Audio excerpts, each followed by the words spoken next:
এই কোরআন কারীমে আল্লাহ তাআলা ওয়াদা করেছেন, ওয়ালা সাওফা ইউতিকা রাব্বুকা ফাতারদা। মুহাম্মদ সাল্লাল্লাহু আলাইহি ওয়াসাল্লাম, আল্লাহ তাআলা 1 লক্ষের উপর পূর্বের নবীকে যে সম্মান আর নিয়ামত দেন নাই, তার চেয়ে বেশি সম্মান ও নিয়ামত আপনাকে দিয়েছেন দুনিয়ায়। তবে দুনিয়ায় যা পেয়েছেন তার চেয়ে অনেক বেশি নিয়ামত আল্লাহ আপনাকে আখিরাতে দিবেন। এত নিয়ামত দিবেন আপনি রাসূল রাজি হয়ে যাবেন। কোরআন কারীমের ব্যাখ্যায় ইমামে কুরতুবী তাফসীর কুরতুবীতে লেখেন, আল্লাহর হাবিব সাহাবায়ে কেরামকে বলেছেন, সাহাবীরা আল্লাহ আমার সঙ্গে ওয়াদা করেছেন, হাসর ময়দানে যতক্ষণ আমি রাসূল রাজি না হই আল্লাহ আমার কথা শুনতেই থাকবেন। আমি তোমাদের সঙ্গে ওয়াদা করে যাই, লা আরদা ওয়া ওয়াহিদুম মিন উম্মতি ফিন্নার। আমার একজন ঈমানদার উম্মত যতক্ষণ জাহান্নামে থাকবে আমি রাসূল রাজি হব না। ইমামে কুরতুবী তাফসীর কুরতুবীতে লেখেন, আল্লাহ তাআলা হাসরের পরে জান্নাতীদেরকে যখন জান্নাত দিয়ে দিবেন, আল্লাহ তাআলা তার আখিরি নবী, নবীগণের মাথার তাজ নূর নবীজি আমার মুহাম্মদ সাল্লাল্লাহু আলাইহি সাল্লামকে জান্নাতুল ফেরদাউসে 1000 প্রাসাদ দিবেন। তারপর আল্লাহ ডেকে তার হাবিবকে বলবেন, হাল রাদিতা, হে রাসূল রাজি হয়েছেন কি আপনি? সুবহানাল্লাহ বলবেন। আল্লাহর হাবিব জবাব দিবেন, রব্বুল আলামিন আমার রক্ত ঝরা দ্বীন ইসলামের কালেমা বিশ্বাস করেছে, মুখে স্বীকার করেছে আমার ঈমানদার উম্মত, উম্মতে মুহাম্মদী পরিচয় যাদের, তাদের অনেকে তো এখনো জাহান্নামে জ্বলতেছে। তারা বেহেশতে যাবার আগ পর্যন্ত আমি রাসূল কেমন করে রাজি হব? আল্লাহ জাহান্নামের দারোগা মালিককে ডেকে বলবেন, মালিক জাহান্নামের দরজা খুলে দাও। জাহান্নামের দরজা খুলে যাবে। আল্লাহ পাক বলবেন, মালিক আমার হাবিবের উম্মত যারা উম্মতে মুহাম্মদী ঈমানদার,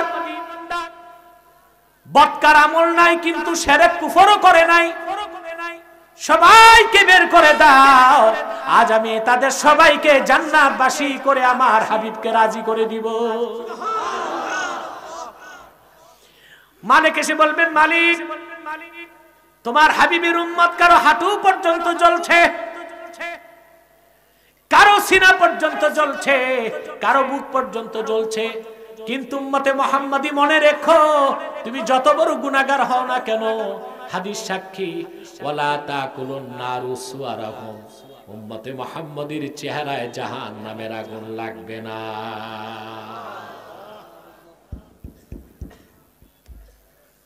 পুরা গেছে। তুমি মোবাইল নিয়ে বসছো নাকি? মোবাইল বন্ধ করো। উম্মতে মুহাম্মদী যদি আপনি হতে পারেন, কোন কারণে জাহান্নামও যদি যান, বুঝেন নাই, আপনার সারা শরীরে আগুন লাগবে, ওয়ালা তাকুলুন নারু সুওয়ারাহুম, কিন্তু আপনি যেহেতু উম্মতে মুহাম্মদী, আপনার চেহারাতে আগুন লাগা হারাম থাকবে। আল্লাহ পাক বলবেন, বের করে আন। সবাইকে বের করা হবে। মালিক বলবে, আল্লাহ জ্বলা পোড়া নিয়ে বেহেশতে কেমনে যাবে? বুখারী শরীফ কিতাবুল ঈমানে এসেছে, বেহেশতে একটা নহর আছে, তার নাম নাহরুল হায়াত। আল্লাহ বলবেন, ওই নহরে সবাইকে দিয়ে দাও।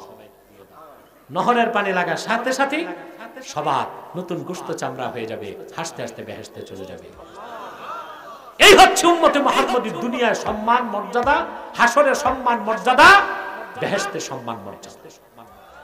সেজন্য আল্লাহ রাব্বুল আলামিন বলেছেন, কুনতুম খায়রা উম্মাতিন উখরিজাত লিন-নাস, উম্মতে মুহাম্মদী তোমরাই শ্রেষ্ঠ জাতি, তোমাদেরকে বের করা হয়েছে গোটা মানব জাতির জন্য।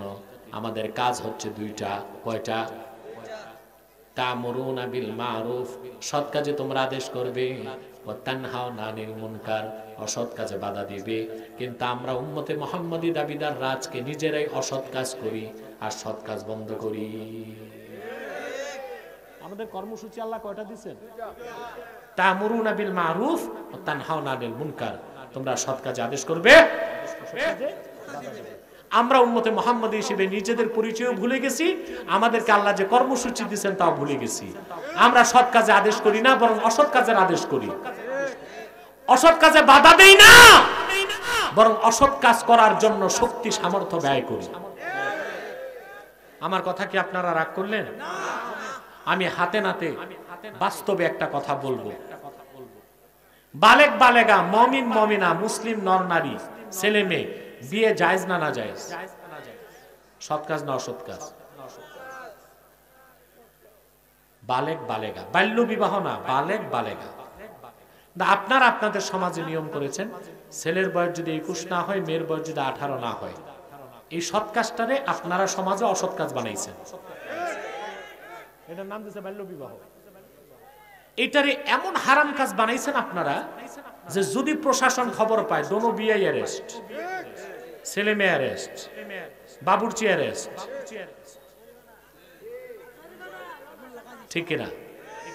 অপরদিকে ছেলে মেয়ের কোনো বয়স নাই, যদি পার্কে, রেস্তোরাঁয়, জঙ্গলে ছেলে মেয়ে বয়স যাই হোক, একটু ফ্রি মিক্সিং, লিভ টুগেদার, ফষ্টি নষ্টি করে, তাতে সমস্যা নেই, বাচ্চা মানুষ করছে তো কি? বিয়ের মতো সৎ কাজকে তোমরা বাধা দিচ্ছ, জেনার মতো সৎ কাজকে তোমরা প্রমোট করছো। বিয়ের মতো সৎ কাজকে উঠাই দিচ্ছ, আর জেনার মতো সৎ কাজকে তোমরা আদেশ করছো। এটা উম্মতে মুহাম্মাদের কাজ না, এটা কাফের মুশরিকের কাজ। উম্মতে মুহাম্মাদের কাজ সৎ কাজ আদেশ, অসৎ কাজে নিষেধ। আমরা আজকে কি শিক্ষা নিলাম? জীবনে আর যাই করি, জীবন দিব, ঈমান দিব না। জীবনে আর যাই করি, দল করি, নেতার পিছনে ঘুরি, ব্যবসা করি আর চাকরি করি, উম্মতে মুহাম্মাদের খাতা থেকে নাম উঠাতে চাই না। রাজি আছেন? সাদাকাল্লাহুল আযীম ওয়া সাদাকা রাসূলুহুন নবিয়ুল কারীম ওয়া নাহনু আলা যালিকা মিনাশ শাহিদিন। সাদাকাল্লাহুল আযীম ওয়া সাদাকা রাসূলুহুন নবিয়ুল কারীম ওয়া নাহনু আলা যালিকা মিনাশ শাহিদিন ওয়াশ শাকিরিন আলহামদুলিল্লাহি রাব্বিল আলামিন। সম্মানিত সুধী, আমি ভাবছিলাম 1 ঘন্টা কথা বলবো, মোটামুটি 1.5 ঘন্টার বেশি কথা হয়ে গেছে। এর বেশি ওয়াজ আর দরকার নাই, কারণ এতে আপনারা কিছু বুঝবেন না। আমি এখন মুনাজাতের প্রস্তুতি নিচ্ছি। কি আবার কি কালেকশন করাইছেন, ফয়লা আনাইছেন, আর কি দিবে মানুষ?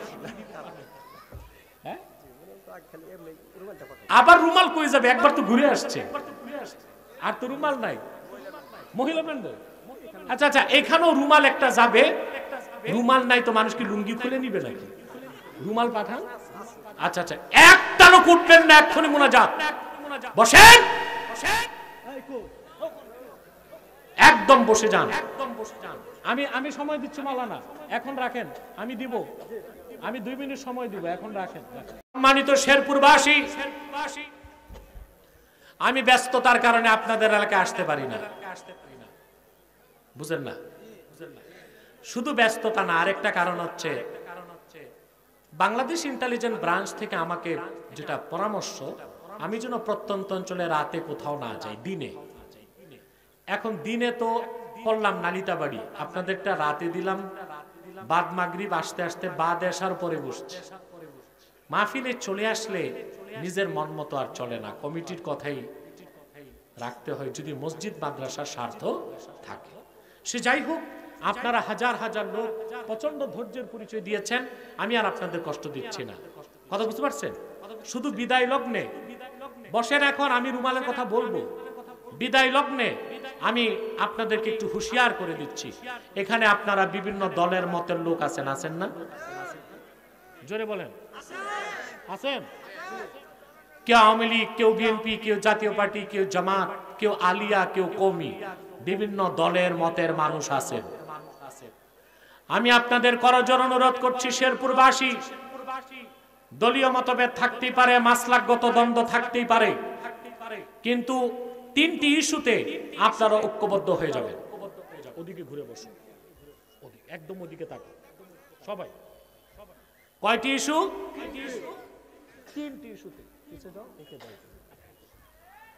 তার প্রথমটি হচ্ছে ইসলামের সুমহান স্বার্থ রক্ষায়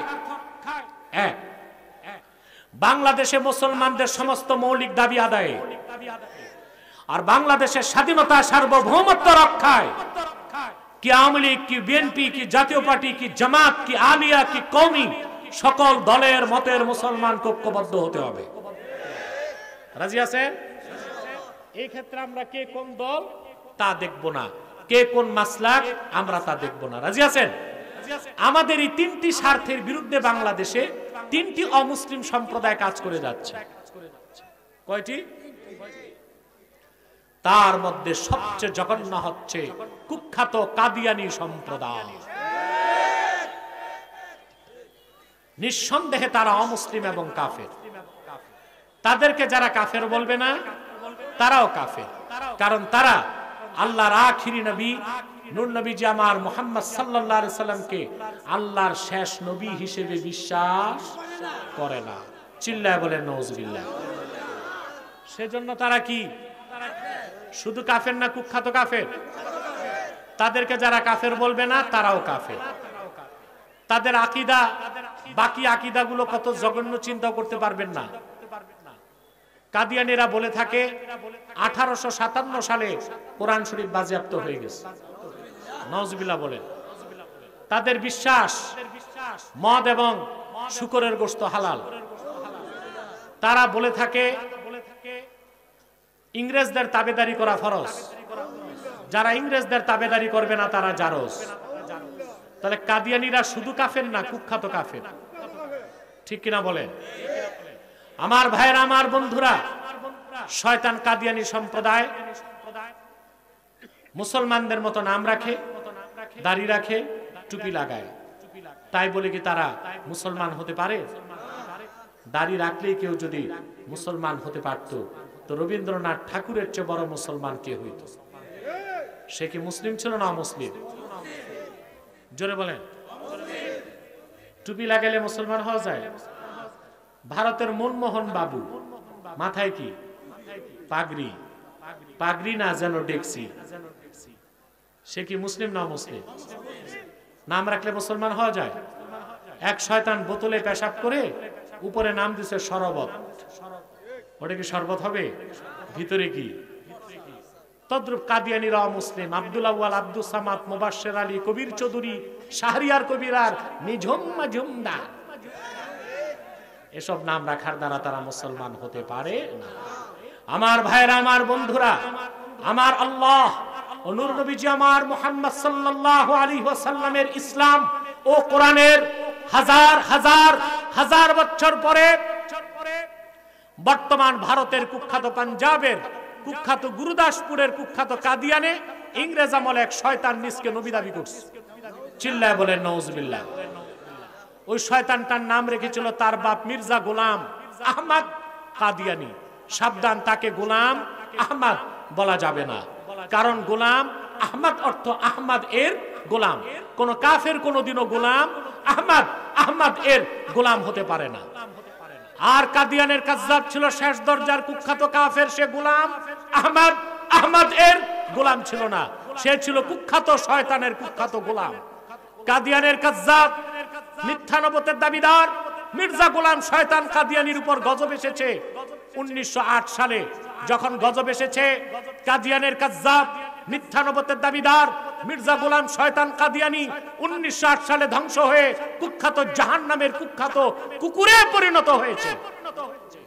তার অনুসারীরাও ধ্বংস হয়েছে। বর্তমানে কিছু কাদিয়ানি বাংলাদেশে আছে, যারা ইতিমধ্যে বাংলাদেশে 100 সেন্টার করে ফেলেছে। আপনাদের জামালপুরে, সরিষাবাড়িতে, নেত্রকোনাতে ব্যাপকভাবে তারা তাদের কুফরি চক্রান্ত করে যাচ্ছে। 100 সেন্টার তারা করে ফেলেছে। নাম পরিবর্তন করে করে তারা মিথ্যা পরিচয় দিয়ে থাকে। কখনো নিজেদের পরিচয় দেয় আহমদি জামাত, কখনো বলে আহমদিয়া জামাত, কখনো বলে আহমদি সম্প্রদায়, কখনো বলে আহমদিয়া সম্প্রদায়, কখনো বলে আহমদি মুসলিম জামাত, কখনো বলে আহমদিয়া মুসলিম জামাত। সাবধান, যত কাদিয়ানি ছিল আছে থাকবে, তারা কেউ আহমদী জামাত নয়, আহমদিয়া জামাত নয়, আহমদী সম্প্রদায় নয়, আহমদিয়া সম্প্রদায় নয়, আহমদী মুসলিম জামাত নয়, আহমদিয়া মুসলিম জামাত নয়, তারা শয়তানি জামাত। কুখ্যাত জাহান্নামের কুখ্যাত কুকুরের দল। আমাদের সকল দলের একটাই দাবি, অনতি বিলম্বে স্বাধীন বাংলায় শয়তান কাদিয়ানীদেরকে রাষ্ট্রীয়ভাবে অমুসলিম ঘোষণা করতেই হবে, করতেই হবে, করতেই হবে। এই দাবি আদায় যদি জানমাল দিতে হয়, কারা কারা প্রস্তুত আছেন হাত তুলুন।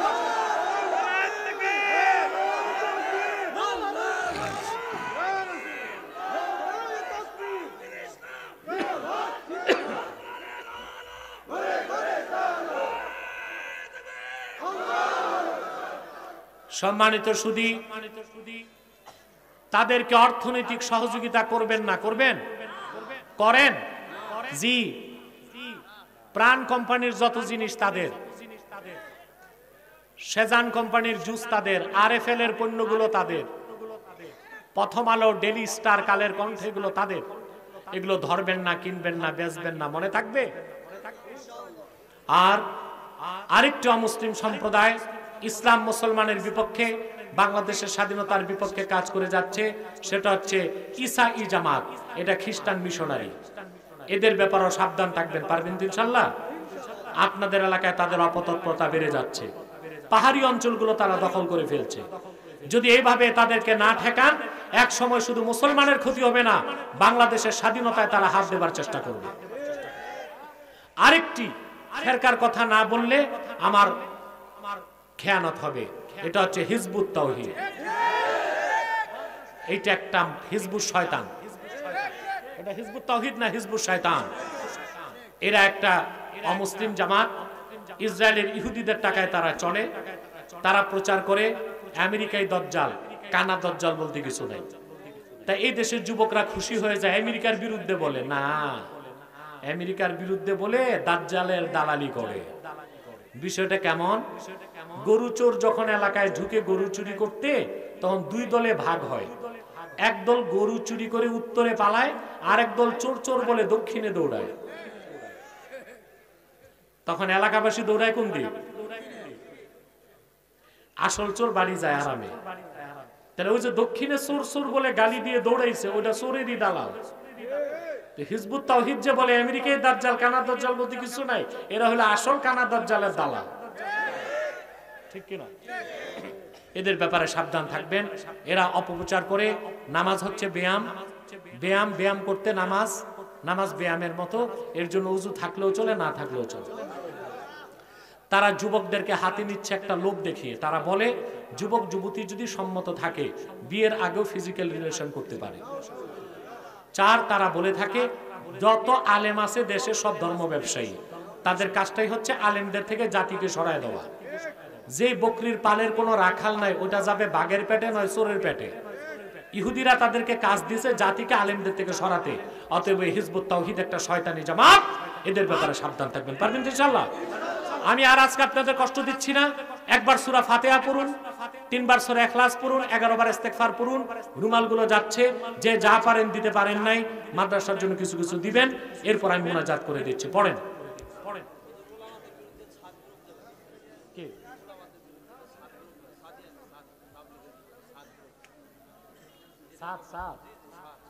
এটা গেছে গা, এটা এখন নাই কিছু। ওলামায়ে কেরাম চিনছে, জাতীয় চিনছে, সাত পদভ্রষ্ট লোক। রুমাল নিয়ে যাও। আল্লাহু আকবার কাবীরা। আপনারা খুব ধৈর্যই পরিচয় দিলেন। কোথায় বাদে মাগরিব আর কোথায় বাজে রাত 10টা? হ্যাঁ, বাদে মাগরিবের কথায় আসছেন, আর এখন রাত 10টা বেজেই যাচ্ছে, 6 মিনিট বাকি আছে। আপনারা সত্যি খুব ধৈর্যশীল। আমি আজকে আপনাদের জন্য খাস দোয়া করব ইনশাআল্লাহ। প্রশাসন যথেষ্ট সহযোগিতা করেছে। দায়িত্বশীলগণ বসে আছেন, প্রশাসনের দেখতে পাচ্ছেন।